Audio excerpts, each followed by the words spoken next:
이른 새벽 함께 예배하시는 모든 성도님들을 환영하고 축복합니다. 우리가 마음을 깨우고 몸을 깨워 함께 예배할 때에 주님께서 오늘 하루의 시작을 충만한 은혜로 채우실 줄 믿습니다. 먼저 함께 기도하시면서 예배로 나아가겠습니다. 사랑이 많으신 하나님, 오늘 이 시간 다시 한번 우리의 삶의 모든 문제를 주님 손에 맡겨드립니다. 새벽을 깨워 온전히 주님을 예배할 때 오늘 하루 가운데 충만한 은혜와 말씀의 은혜로 시작할 수 있도록 붙잡아 주시옵소서. 사랑이 많으신 예수님의 이름으로 간절히 기도드립니다. 아멘. 오늘 우리가 함께 나눌 말씀은 사도행전 1장 1절로 11절까지의 말씀입니다. 사도행전 1장 1절로 11절까지의 말씀을 저와 여러분이 한 목소리로 합독하여 읽도록 하겠습니다. 말씀을 읽습니다. 데오빌로여, 내가 먼저 쓴 글에는 무릇 예수께서 행하시며 가르치시기를 시작하신부터 그가 택하신 사도들에게 성령으로 명하시고 승천하신 날까지의 일을 기록하였노라. 그가 고난받으신 후에 또한 그들에게 확실한 많은 증거로 친히 살아계심을 나타내사 40일 동안 그들에게 보이시며 하나님 나라의 일을 말씀하시니라. 사도와 함께 모이사 그들에게 분부하여 이르시되 예루살렘을 떠나지 말고 내게서 들은 바 아버지께서 약속하신 것을 기다리라. 요한은 물로 세례를 베풀었으나 너희는 몇 날이 못되어 성령으로 세례를 받으리라 하셨느니라. 그들이 모였을 때에 예수께 여쭈어 이르되 주께서 이스라엘 나라를 회복하심이 이때니이까 하니 이르시되 때와 시기는 아버지께서 자기의 권한에 두셨으니 너희가 알 바 아니요 오직 성령이 너희에게 임하시면 너희가 권능을 받고 예루살렘과 온 유대와 사마리아와 땅끝까지 이르러 내 증인이 되리라 하시니라. 이 말씀을 마치시고 그들이 보는데 올려져 가시니 구름이 그를 가리어 보이지 않게 하더라. 올라가실 때에 제자들이 자세히 하늘을 쳐다보고 있는데 흰 옷 입은 두 사람이 그들 곁에 서서 이르되 갈릴리 사람들아 어찌하여 서서 하늘을 쳐다보느냐. 너희 가운데서 하늘로 올려지신 이 예수는 하늘로 가심을 본 그대로 오시리라 하였느니라. 아멘. 오늘을 시작으로 5월, 6월 새벽 예배를 통해 사도행전을 함께 보게 됩니다. 간절히 바라기는 이 말씀이 기록된 말씀에서 그치는 것이 아니라 이 말씀의 은혜로 인하여 살아 역사하시는 성령의 인도하심으로 인하여 우리의 삶 가운데 증거되는 귀한 말씀이 될 수 있기를 간절히 소원합니다. 그리고 이 사도행전을 온전히 은혜를 누리기 위하여 우리가 먼저 세 가지 함께 나누고자 하는 이야기가 있습니다. 첫 번째로 사도행전은 데오빌로여라는 호칭으로 시작되는 것을 우리가 알 수 있습니다. 데오빌로는 사도행전을 받는 수신자이지요. 누가가 데오빌로에게 누가복음을 통해서 예수님을 전할 때는 데오빌로 각하라고 기록했습니다. 그러나 사도행전에서는 데오빌로라고만 되어 있죠. 즉 데오빌로가 누가복음을 읽을 때에는 그리스도인이 아니었지만 사도행전을 읽을 때는 그리스도인이 되어서 누가와 더불어 주 안의 형제가 되었다는 것을 짐작해 볼 수 있는 것입니다. 그가 누구인지 아는 것보다 중요한 것은 그 이름의 의미를 살펴보는 것입니다. 데오빌로는 하나님을 나타내는 데우스와 사랑한다는 뜻의 필레오의 합성어입니다. 그래서 데오빌로라는 뜻은 하나님이 사랑하시는 사람 혹은 하나님을 사랑하는 사람이라는 뜻인 것이죠. 우리는 모두 하나님이 사랑하시는 사람들입니다. 그렇기 때문에 주님의 사랑으로 인하여 우리의 삶이 주님 곁으로 나아갈 수 있는 믿음의 담대함을 얻게 되는 것이죠. 더불어 우리는 모두 하나님을 사랑하는 사람들입니다. 그렇기 때문에 이 시간 우리가 이 새벽에 하나님을 예배하는 자리로 나아갈 수 있는 것이죠. 간절히 바라기는 우리가 사도행전을 읽고 묵상하며 나아갈 때에 데오빌로라는 이름처럼 주님의 사랑을 누리고 주님께 사랑을 고백하는 믿음의 여정이 되어질 수 있기를 간절히 축복합니다. 두 번째로 사도행전의 영어 이름인 액츠를 통해서 발견하게 되는 신앙의 원리가 있습니다. 이것은 역동적인 복음의 증거자의 삶을 엿볼 수 있다라는 뜻인 것입니다. 특별히 액츠가 단수 액트가 아니라 복수 액추로 기록된 것처럼 믿음의 여정을 살아내는 그 역동적인 복음 증거자의 삶들이 우리와 더불어 모여서 사도행전적 삶을 이루어 간다는 것을 우리가 또한 발견할 수 있는 것이죠. 또 마지막으로 세 번째로 이 사도행전을 통하여서 발견할 수 있는 것은 하나님의 나라는 우리가 함께 더불어 서로 도우며 함께 이루어 간다라는 사실입니다. 사도행전의 전반부는 베드로와 또 후반부는 바울을 중심으로 기록되어 있습니다. 그러나 베드로와 바울의 그 사역 이야기 가운데에는 신실한 믿음의 동역자들의 도움이 있었다는 것을, 그 연합이 있었다는 것을 발견하게 되는 것이죠. 우리 또한 마찬가지입니다. 우리가 서로를 돌보며 서로와 더불어 함께 이 연합을 통하여, 공동체를 통하여 주님의 복음을 전할 때에 하나님 나라의 영광을 보게 될 줄 믿습니다. 우리 이러한 마음으로 먼저 사도행전 1장의 전반부를 살펴보겠습니다. 1절로 2절입니다. 데오빌로여, 내가 먼저 쓴 글에는 무릇 예수께서 행하시며 가르치시기를 시작하심부터 그가 택하신 사도들에게 성령으로 명하시고 승천하신 날까지의 일을 기록하였노라. 아멘. 이 두 절을 한 단어로 나타내면 누가복음입니다. 예수님의 사역에 가르치심과 전파하심, 병자를 고치심을 우리가 발견할 수 있지만 누가는 그 가르치심 앞에 행하심이 있었다라고 증거하고 있다는 사실이죠. 여러분, 우리의 입술을 통하여서 복음이 전달되가 있습니다. 그러나 예수님의 사역을 통해서 우리가 본받고 배워야 하는 것은 입술을 통하여서, 언어를 통하여서 정보의 전달에서 그치는 것이 복음이 아니라 행함을 통하여서, 함께 살아냄을 통하여서 예수님 나라의 그 복음을, 하나님 나라의 영광을 드러내는 것이 바로 복음 전파다라는 것을 배우게 되는 것이지요. 이어지는 3절입니다. 그가 고난받으신 후에 또한 그들에게 확실한 많은 증거로 친히 살아계심을 나타내사 40일 동안 그들에게 보이시며 하나님 나라의 일을 말씀하시니라. 아멘. 예수님께서는 행하시고 또한 가르치셨습니다. 특별히 예수님께서는 하나님 나라에 대해서 말씀하셨습니다. 공생애를 시작하시면서 전파하신 첫 메시지가 바로 그것 아니겠습니까? 회개하라, 천국, 바로 하나님 나라가 가까이 왔다라고 말씀하신 것이지요.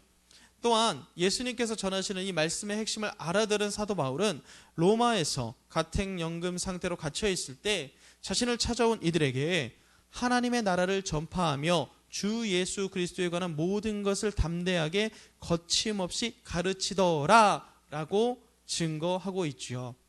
그래서 하나님의 나라가 바로 이 사도행전적인 삶, 복음의 핵심이 되어지는 것입니다. 이어서 예수님께서는 승천하시기 전에 사도들에게 이렇게 부탁하셨습니다. 4절로 5절입니다. 사도와 함께 모이사 그들에게 분부하여 이르시되 예루살렘을 떠나지 말고 내게서 들은 바 아버지께서 약속하신 것을 기다리라. 요한은 물로 세례를 베풀었으나 너희는 몇 날이 못되어 성령으로 세례를 받으리라 하셨느니라. 아멘. 예수님께서는 제자들에게 예루살렘을 떠나지 말고 하나님 아버지께서 약속하신 분 성령으로 세례를 받을 때까지 기다리라 말씀하셨습니다. 아마도 제자들의 마음은 불안하고 혼돈스럽고 분주했을 것입니다. 어쩌면 이제는 예루살렘을 떠나야겠다라고 생각했을 수도 있습니다. 인간적으로 이해가 되는 마음이죠. 제자들이 자신들의 스승이 십자가의 죽임을 당하는 모습을 목격한 것입니다.